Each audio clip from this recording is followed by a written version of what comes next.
The rain matched my tears as I stood under the black umbrella, watching them lower Richard's casket into the ground. 25 years of marriage, 25 years of believing I knew the man who shared my bed, my dreams, my entire life.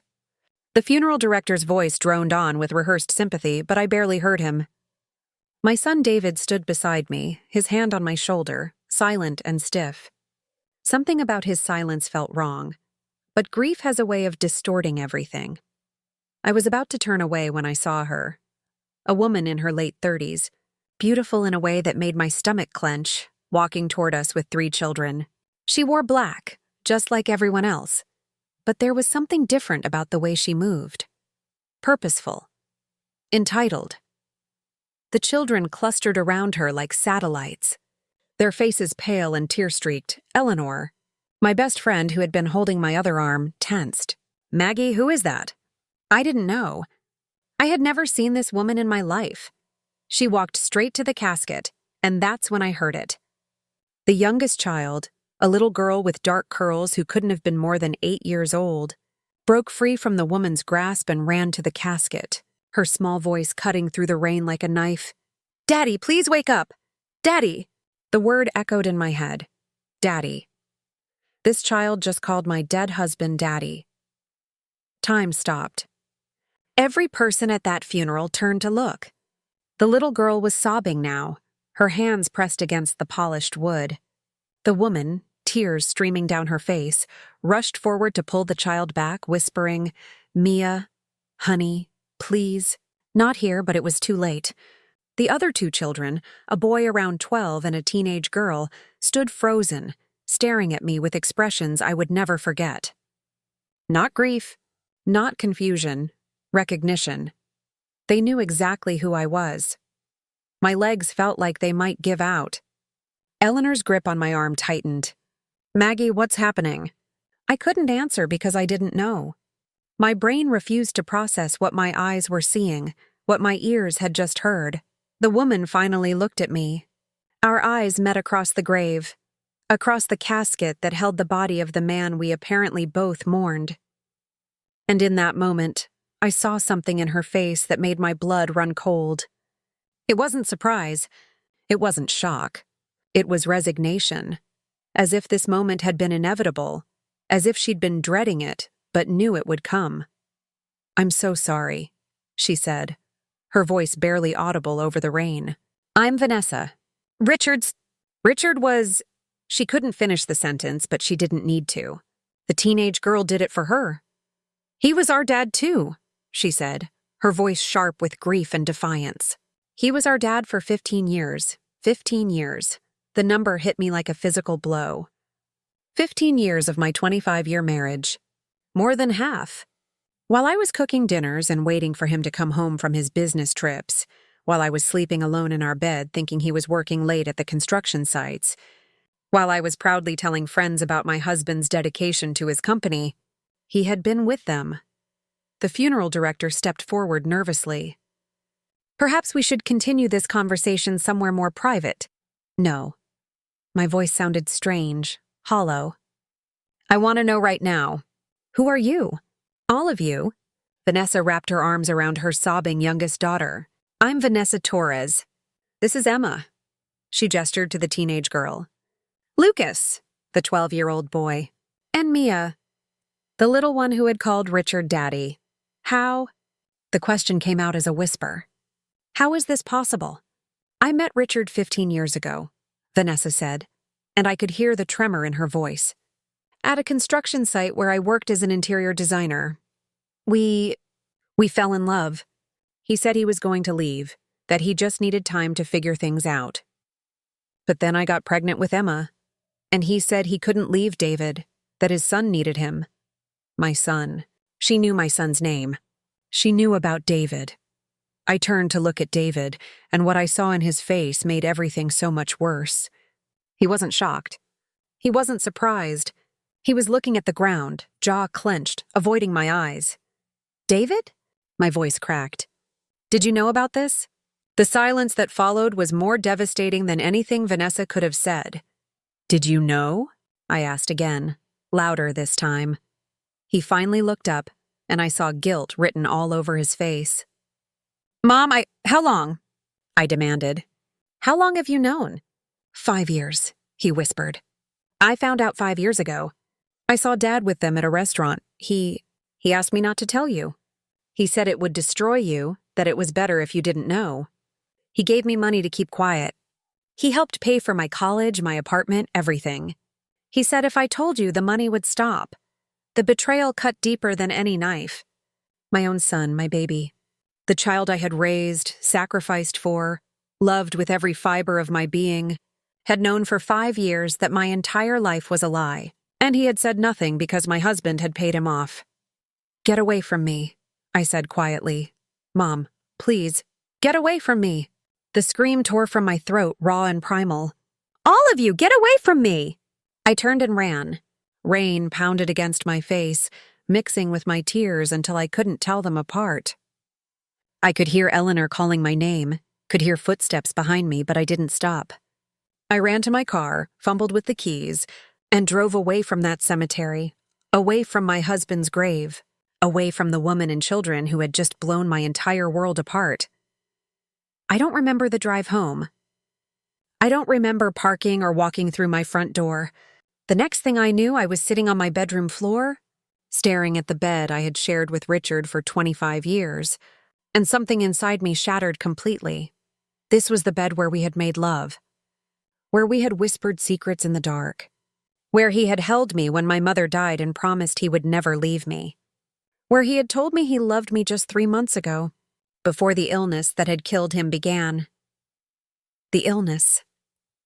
Something about that thought snagged in my mind, but I was too devastated to focus on it. My phone was ringing. I ignored it. It rang again and again. Finally, I looked at the screen. 15 missed calls, 10 from Eleanor, 5 from a number I didn't recognize. A text came through from the unknown number. "Mrs. Chen, this is Vanessa. Please, we need to talk. There are things you need to know. I'm so sorry for how you found out. Richard never wanted this. Please call me." I threw the phone across the room. Richard never wanted this. As if that mattered. As if his wants had any value when he had built an entire second life behind my back. When he had children with another woman while pretending to be my faithful husband. I went to his closet. His clothes still smelled like him, that mixture of cologne and sawdust from the construction sites. I grabbed an armful of shirts and threw them on the floor. Then his suits, his shoes, everything. I wanted every trace of him gone. That's when I found it. Hidden in the back of his closet, behind a box of old tax documents, was a phone. Not his regular phone that had been with his personal effects when he died, but another one. A phone I had never seen before. My hands shook as I turned it on. It wasn't password protected. Why would it be? He never expected me to find it. The messages loaded, hundreds of them, all from Vanessa. Years' worth of conversations. "The girls miss you. Lucas asked when you're coming home.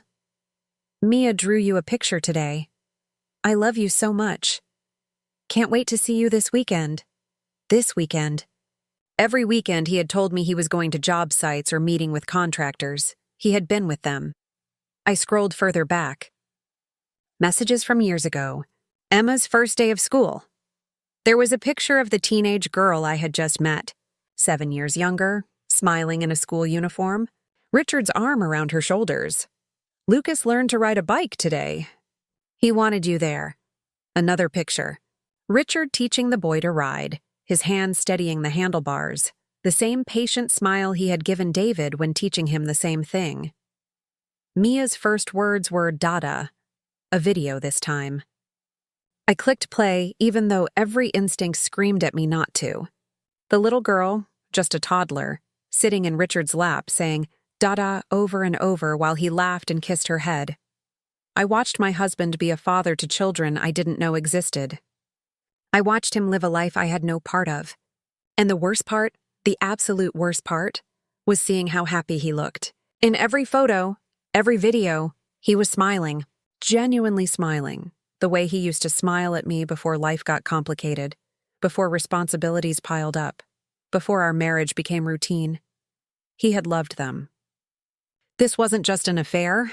He hadn't just made a mistake. He had built a family. He had been present for birthdays and first days of school and bike riding lessons. He had been the father to those children that he had sometimes been too busy to be for David. The photos went back 15 years, just like Vanessa had said. I found pictures of him holding newborn Emma, pictures of him at what looked like a baby shower for Lucas, pictures of him teaching Mia to walk. And then I found something that made me physically sick, a folder labeled Our Home. I opened it. Pictures of a house, a beautiful 2-story house with a white picket fence and a garden. Vanessa and the children in front of it, Richard's arms around all of them, all smiling at the camera like a perfect family. Our home. Not an apartment. Not some secret hideaway. A home. He had bought them a house. I went to my laptop, my hands shaking so hard I could barely type. I accessed our bank accounts Richard had always managed because he was better with money. Accounts I had trusted him with because he was my husband, because in 25 years he had never given me a reason not to trust him. The statements loaded, and my world collapsed even further. Monthly transfers. Large monthly transfers to an account I didn't recognize. I calculated quickly in my head. Over 15 years, Richard had transferred over $800,000 from our joint accounts to this mystery account. $800,000. Money that should have been ours. Money that should have secured our retirement. Money that I had helped earn, working 60-hour weeks as a sales director while Richard built his construction company. I kept digging. Property records. The house in the photos was registered in Richard's name. He had bought it 12 years ago. $450,000. Our money he had told me was invested in expanding the business. I looked up the business accounts. Richard's construction company was worth nearly $2 million. But according to the will that had been read just last week, I inherited only half. The other half went to David, except David had known about Vanessa and the children. David had been paid off to keep quiet. What else had Richard promised him? I called our lawyer, Mr. Harrison, not caring that it was 9 o'clock at night. Mrs. Chen, he answered, his voice cautious. I heard about what happened at the funeral. I'm so terribly sorry. Did you know? I asked bluntly.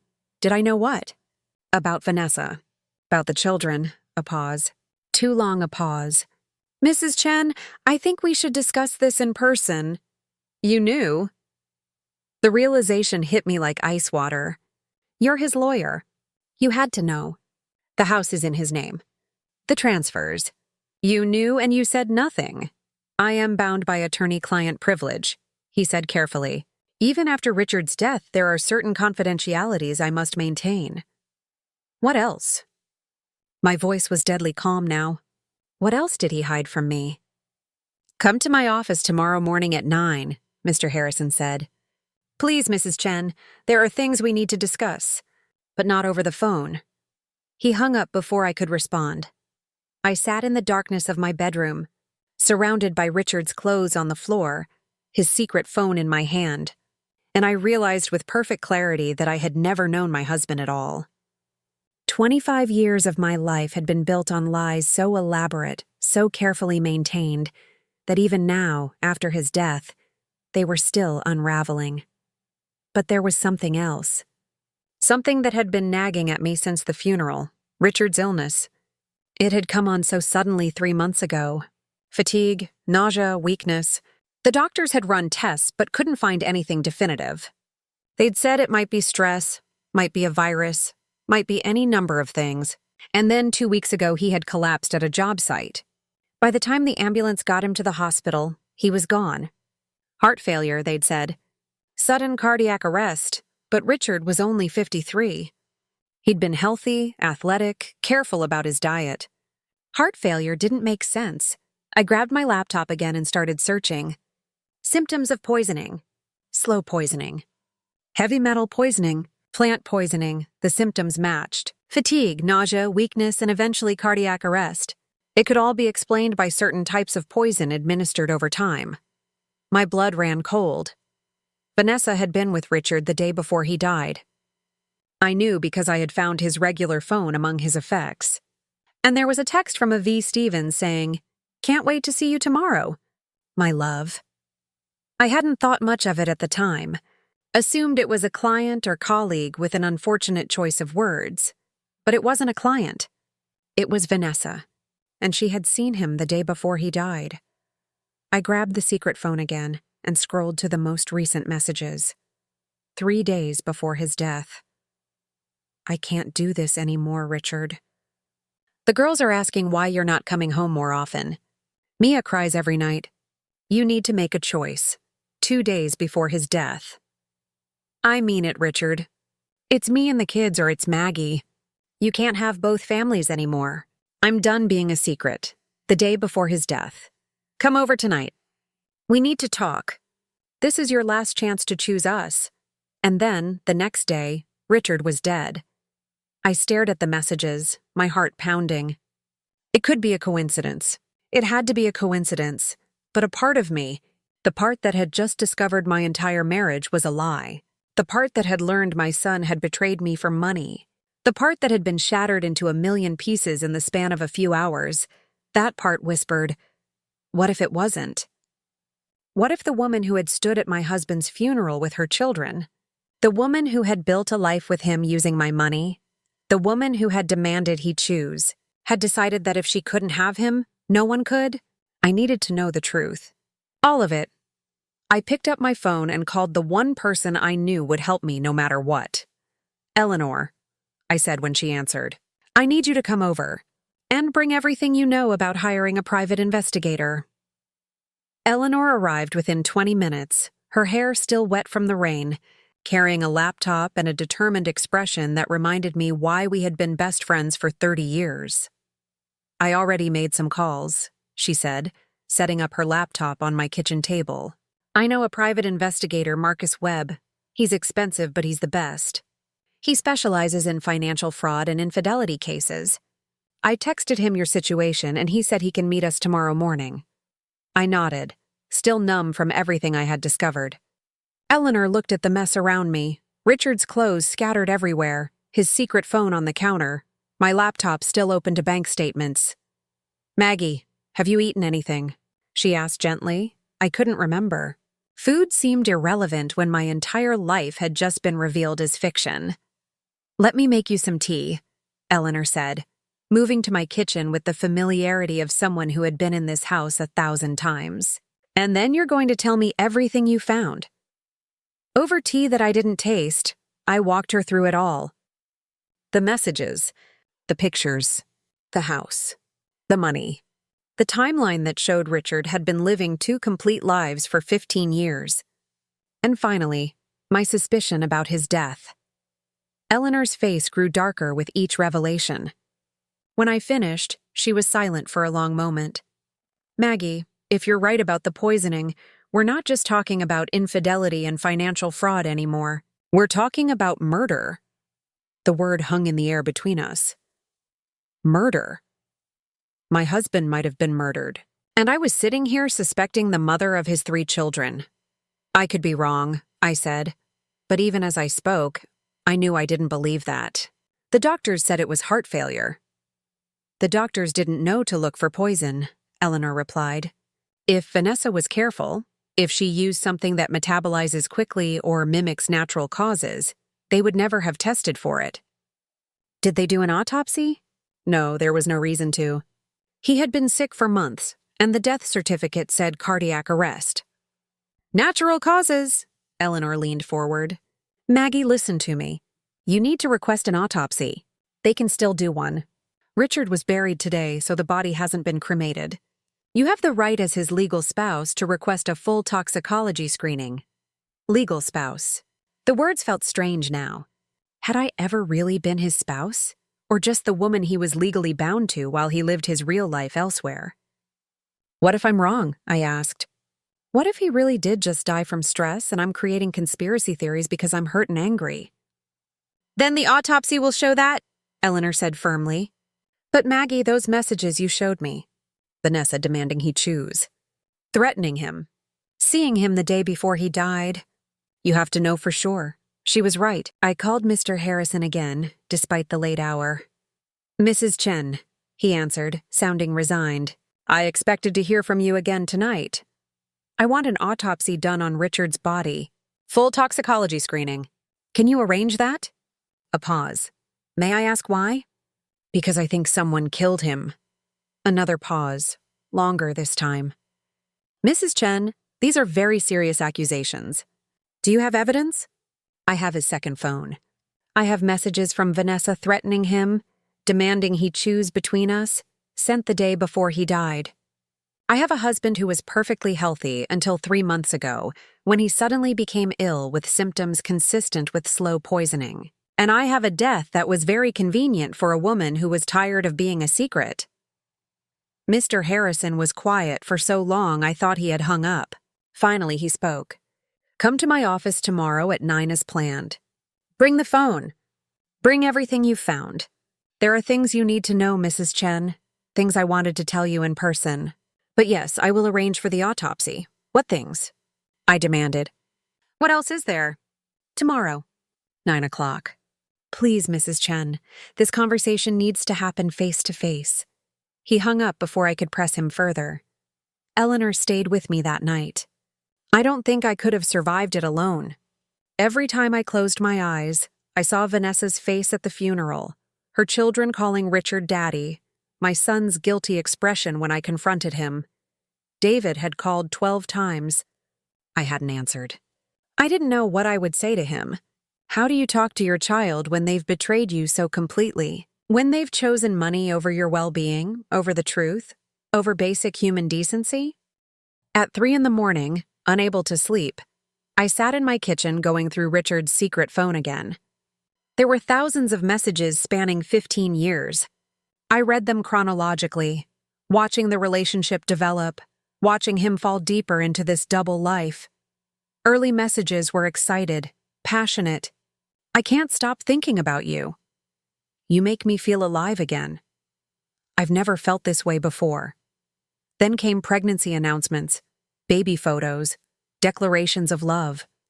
Emma has your eyes. I never knew I could love someone this much. You've given me everything I ever wanted. Later messages became more domestic. Can you pick up milk on your way home? Lucas needs new shoes for school. Mia won't stop asking when Daddy is coming home. Home. He had called their house home. I found birthday messages. Happy 40th birthday, my love. I wish I could spend the whole day with you instead of just a few hours. That had been my 40th birthday. Richard had taken me to dinner, given me diamond earrings, told me I was the love of his life. And then, apparently, he had gone to Vanessa and spent the rest of the evening with her. The lies were so elaborate, so constant, that I couldn't comprehend how he had maintained them. How do you remember which version of events you told to which family? How do you keep your stories straight? How do you live with yourself? But what disturbed me more than the lies were the truths I found in those messages. Richard had loved Vanessa. Maybe not at first. Maybe it had started as just an affair. But over 15 years, he had genuinely built a life with her. He had been present for his children's milestones. He had celebrated anniversaries with her, had inside jokes, had shared dreams. He hadn't just cheated on me. He had replaced me.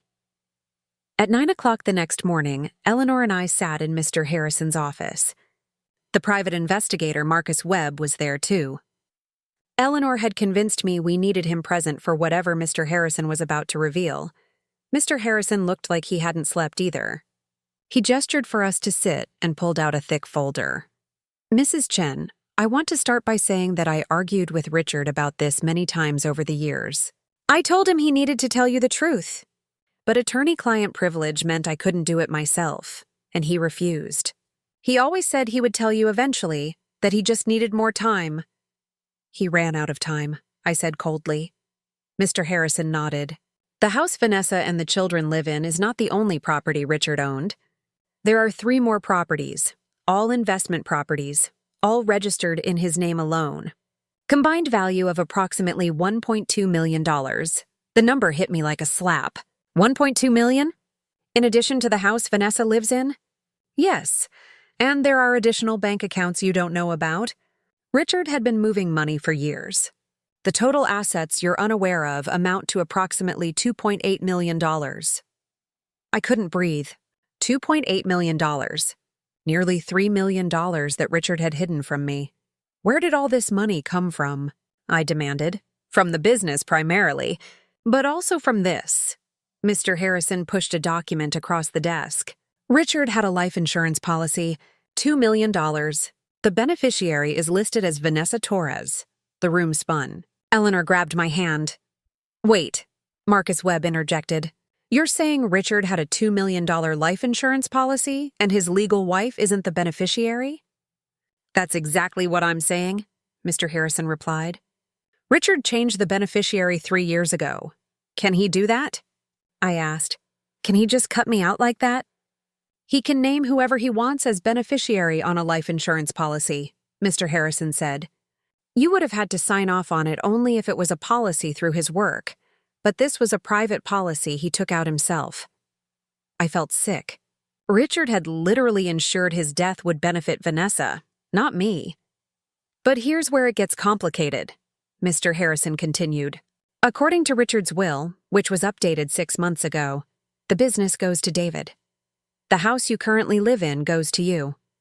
Everything else, all the investment properties, all the hidden accounts, goes to my children. David, I said. No. Mr. Harrison's expression was grim. All his children. David, Emma, Lucas, and Mia. Split equally 4 ways. The betrayal just kept getting deeper. Richard had made sure that even in death, his secret family would be taken care of. Better than taken care of. They would be wealthy. So let me get this straight, Marcus Webb said, pulling out a notepad. Richard had approximately $5 million in total assets. $2 million in life insurance goes to Vanessa.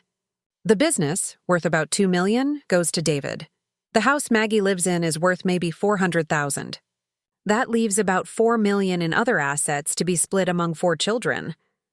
That's correct, Mr. Harrison confirmed. And Maggie, the legal wife of 25 years, gets a house worth $400,000, while Vanessa, the mistress, gets $2 million in life insurance, plus her children inherit $1 million each? That's correct. I stood up so fast my chair fell over. This is insane. This has to be illegal. He can't just cut me out of everything like this? Actually, Mrs. Chen, in this state he can. You're entitled to your share of marital assets, which includes the house and your portion of the business. But Richard was careful. The investment properties were all purchased with business profits before he married you, so they're technically his separate property. The life insurance is his to designate as he wishes. The only thing you can potentially contest is the will, but it would be a difficult legal battle. Difficult but not impossible, Marcus Webb said, especially if we can prove Richard was poisoned and that Vanessa killed him for the money. Mr. Harrison's expression changed. You think Vanessa killed Richard? I pushed the secret phone across the desk. Read the messages from the week before he died. Mr. Harrison read them, his face growing pale. When he finished, he set the phone down carefully. Mrs. Chen, I arranged for the autopsy as you requested, but I need to tell you something else. Something I learned just this morning. He pulled out another document. I received a call from Vanessa's attorney. She's filing a wrongful death lawsuit. Against who? Eleanor asked. Against Mrs. Chen. The words didn't make sense. Against me? For what? She's claiming that you prevented Richard from getting proper medical care, that you ignored his symptoms, and that your negligence led to his death. She's suing for damages on behalf of herself and her children. The audacity was breathtaking. This woman, who had been sleeping with my husband for 15 years, who had borne his children and lived in a house he bought with my money, was now suing me for his death. This is ridiculous, Eleanor said. She can't possibly win this. She doesn't need to win, Marcus Webb said quietly. She just needs to create enough doubt and legal complications to delay the estate settlement. The longer this drags out, the longer she has access to Richard's assets through the life insurance and the children's inheritance. Understanding dawned. She's trying to bleed me dry with legal fees. She wants me to settle, To give up my claim to anything beyond the house. That would be my assessment, Marcus agreed. Mr. Harrison looked troubled. Mrs. Chen, there's one more thing. David called me this morning. He wants to sell the business immediately. He's found a buyer willing to pay $1.8 million, which is below market value but a quick sale. He wants his money now, my son. My son wanted to cash out immediately, even though it meant losing $200,000, because he wanted his inheritance money now. He can't do that without my approval, can he? I asked. I'm still Richard's spouse. I have rights to the business, not according to the will. Richard left the business solely to David. You have no legal claim to it unless you contest the will, which, as I said, would be difficult and expensive. Everything was falling apart. My husband was dead, possibly murdered. My son had betrayed me and was now trying to liquidate assets as fast as possible. And the woman who had destroyed my marriage was suing me while collecting millions in life insurance money. I want to fight, I said. All of it. I want the autopsy to prove Richard was poisoned. I want to contest the will. I want to investigate where all that money really came from. And I want Vanessa arrested for murder. Marcus Webb smiled for the first time. Now we're talking. Mrs. Chen, I'm going to need access to everything. All of Richard's records, both phones, financial statements, property deeds, everything. I'm going to follow the money and I'm going to find out exactly what happened. Do it, I said. I don't care what it costs. I want the truth, the truth. That's all I had ever wanted. If Richard had told me the truth 15 years ago, if he had asked for a divorce, if he had been honest about Vanessa and his children, I could have dealt with it. It would have hurt, but I could have moved on, rebuilt my life, found happiness. But he hadn't given me that chance. He had stolen 15 years from me, made me live in a lie, made me think I had a happy marriage while he built a whole other family behind my back. And then he had died. And even in death, he had betrayed me by making sure Vanessa and her children would be rich while I was left with almost nothing. Well, I wasn't going to accept that. Not anymore. As we left Mr. Harrison's office, my phone rang. It was a number I didn't recognize, but something made me answer. Mrs. Chen? A woman's voice, nervous and young. This is Emma, Richard's daughter. Vanessa's oldest, the teenage girl from the funeral. I almost hung up, but curiosity stopped me. What do you want? I need to talk to you in person. There are things you need to know about my mom. Things about the day my dad died. Please, can we meet? My heart started racing. What things? Not over the phone. Please. My mom can't know I'm calling you. Can you meet me at the coffee shop on Maple Street in an hour? I looked at Eleanor and Marcus, who were listening intently. I'll be there, I said. The coffee shop on Maple Street was half empty when I arrived. Emma sat in a corner booth, nervously shredding a napkin. She looked up when I approached, and I saw fear in her eyes. Real fear. Thank you for coming, she said quietly. I wasn't sure you would. I sat down across from her, my heart pounding. Eleanor and Marcus waited outside in the car, ready to intervene if needed. You said you have information about the day your father died. Emma's hands shook. Mrs. Chen, I need you to understand something first. I loved my dad. He was a good father to us. But my mom... She stopped, tears filling her eyes. My mom isn't who you think she is. I don't know what to think about anyone anymore, I said honestly. My dad was going to leave her, Emma said in a rush. 3 months ago, he told my mom he was going to divorce you and marry her. She was so happy. But then he changed his mind. He said he couldn't do it, that it wasn't right, that he needed to end things with her instead. My chest tightened. Richard had been planning to finally make a choice, and he had chosen me, or at least chosen to end the lie. My mom lost it, Emma continued. She screamed at him, threw things. She said if he left her, she would tell you everything, ruin his business, take him for everything he had. But Dad said he didn't care anymore, that living a double life was killing him. What happened then?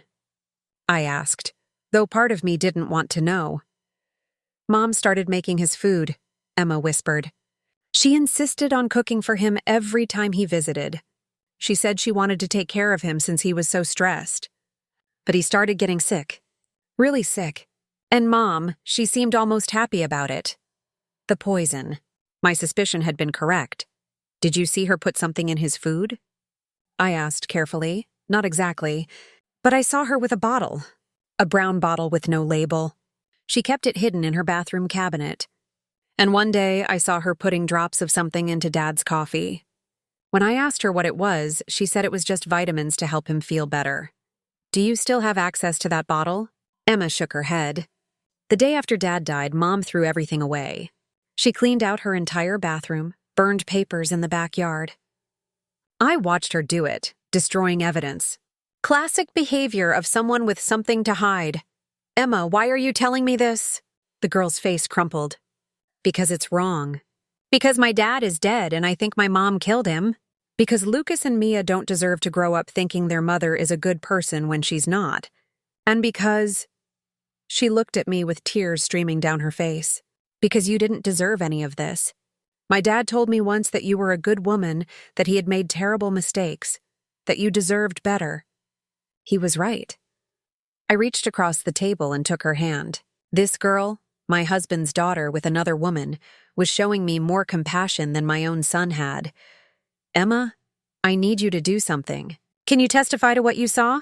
Can you tell the police about the bottle, about your mother's behavior? If I do that, she'll go to prison. My little sister is only 8 years old. What happens to her? To Lucas? The truth happens, I said gently. Your father is dead, possibly murdered. If your mother did this, she needs to face justice. And those children need to be somewhere safe, not with someone who might be capable of murder. Emma nodded slowly. Okay, I'll talk to the police. But Mrs. Chen, there's something else you need to know. About David. My stomach dropped. What about him? He knew. About everything. Not just about us existing, but about the money too. He and Dad had a deal. David would keep quiet about our family, and Dad would leave him the business. But David wanted more. He kept asking Dad for money, threatening to tell you everything if Dad didn't pay him. So David hadn't just been bribed into silence. He had been actively blackmailing his own father. How much did he get? I asked, my voice hollow. I don't know exactly. But I heard them arguing about it once. Dad said he had already given David over $200,000 over the years, and it had to stop. David said that was the price of his silence. $200,000. My son had extorted $200,000 from his dying father. I thanked Emma and gave her Marcus Webb's contact information. Then I sat in that coffee shop for 10 minutes, trying to process everything I had just learned. Richard had been trying to do the right thing at the end. He had wanted to come clean, to end the lies. And it had gotten him killed. My phone rang. It was Mr. Harrison. Mrs. Chen, the preliminary autopsy results are in. They found elevated levels of antifreeze in Richard's system. Ethylene glycol poisoning. It's consistent with slow poisoning over several months. Antifreeze. That was Vanessa's brown bottle. That was what she had been putting in his food. Is this enough to arrest her? I asked. I've already contacted the police. Detective Morrison is handling the case. They're getting a warrant for her arrest as we speak. I called Eleanor and Marcus to the coffee shop and told them everything. Marcus immediately started making calls, coordinating with the detective, arranging for Emma to give her statement. Maggie, we have her, Eleanor said, squeezing my hand. We actually have her, but it wasn't over yet. I still had one more confrontation to face. I drove to David's apartment. He answered on the third knock, looking haggard. Mom, please, let me explain. You extorted money from your dying father, I said, my voice cold and clear. Emma told me everything. $200,000, David. You blackmailed him for $200,000. His face went pale. She told you? Mom, it wasn't like that. Wasn't like what? Wasn't blackmail? What would you call threatening to expose someone's secrets unless they pay you? He owed me, David shouted. He destroyed our family. He cheated on you for 15 years. I deserved compensation for keeping that secret. You deserve the truth, I shot back. I deserve the truth. But instead, you chose money over your own mother's well-being. You let me live in ignorance while you profited from my pain. I was going to tell you eventually, he said weakly. When? After you sold the business and took your money? After Vanessa's lawsuit bled me dry? When exactly were you planning to develop a conscience? David had no answer. Vanessa killed your father, I said. She poisoned him with antifreeze because he was going to leave her and come clean about everything. The autopsy proved it. She's being arrested today. David's face showed shock, then something else. Calculation. Does that mean the life insurance won't pay out? If she killed him? I stared at my son and saw a stranger. That's what you're worried about? Your inheritance? I have debts, Mom. I need that money from the business sale. No, I said simply. What do you mean, no? I mean I'm contesting the will. I'm challenging everything. Richard was murdered, which means the will he made under duress and manipulation is invalid. And even if I can't win that argument, I can tie this up in court for years. You won't see a penny for a very long time. You can't do that. Watch me, I said. You chose your father's money over me, David. Now you get neither. I walked out of his apartment and didn't look back. 2 weeks later, I sat in a courtroom watching Vanessa Torres be arraigned for murder. Emma sat with me, having been placed in temporary custody with her grandmother while the case proceeded. Lucas and Mia were with Vanessa's sister, safe and far away from their mother. The evidence was overwhelming. Emma's testimony about the brown bottle, the autopsy showing antifreeze poisoning, financial records showing Vanessa's mounting debts and desperation, text messages where she demanded Richard choose and threatened him. Vanessa looked at me across the courtroom with pure hatred. But I felt nothing. No anger, no satisfaction, just a deep, settled calm. She had taken my husband, but in doing so, she had freed me. The will was successfully contested. The judge ruled that Richard's assets would be distributed according to state law, which meant I received half of everything as the legal spouse. The other half would go to all the children equally, held in trust until they turned 21. David got his share of the business, but I made sure it came with conditions. He would have to work in the business for 5 years before he could sell his portion. He would have to prove he could build something rather than just cash out. He didn't speak to me for months.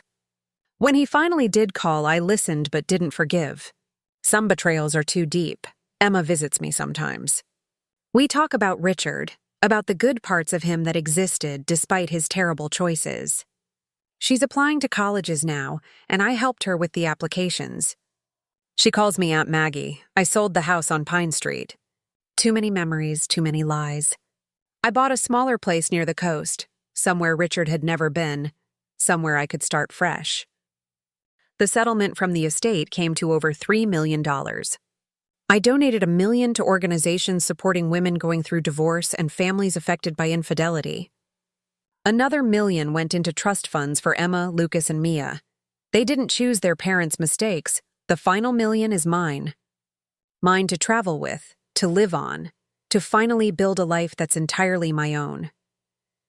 Sometimes I wonder what would have happened if Richard had lived. Would he have actually confessed?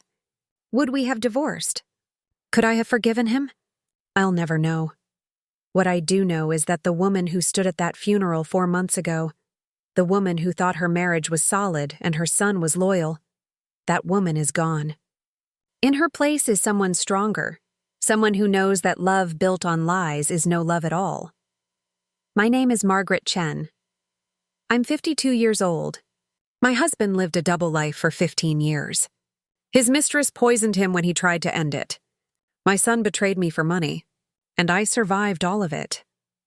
If you've ever felt like your whole life was a lie, if you've ever discovered that the people you trusted most were deceiving you, know this.